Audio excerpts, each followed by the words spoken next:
Karibu mpenzi mtazamaji wetu. Mtazamaji, nilikuahidi kukuletea kila taarifa ambayo inajiri huko nchini Lebanon kufuatia mkutano wa viongozi kutoka Baraza Kuu la Usalama nchini Iran dhidi ya viongozi wa Hezbollah nchini Lebanon. Sasa niko hapa kukuletea kile ambacho kinajiri huko nchini Lebanon,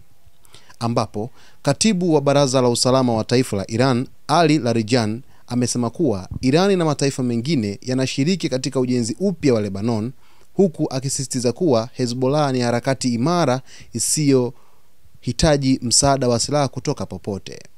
Akizungumza na waandishi wa habari mjini Beirut baada ya kukutana na spika wa bunge la Lebanon, Nabil Berri, Larijani alisema kuwa hatua ya naibu katibu mkuu wa Hezbollah, Sheikh Naim Qasim, ya kuitaka Saudi Arabia kufungua ukurasa mpya wa uhusiano ilikuwa ni busara na kwa manufaa ya wananchi wa Lebanon. Larijani alieleza kuwa Saudi Arabia ni nchi ya Kiislamu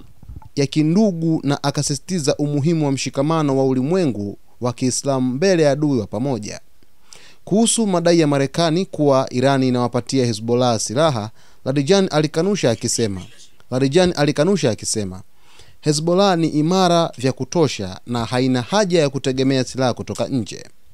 Aidha, alisisitiza kuwa Hezbollah ni ngome madhubuti dhidi ya sheria na imejikita sana katika mioyo ya Waislamu, hasa kizazi kipya cha Lebanon. Mtazamaji wetu, hii ni kauli ambayo Ali Larijani, ambaye amezungumza na waandishi wa habari mjini Beirut, Lebanon, moja kwa moja katika mkutano wake ambao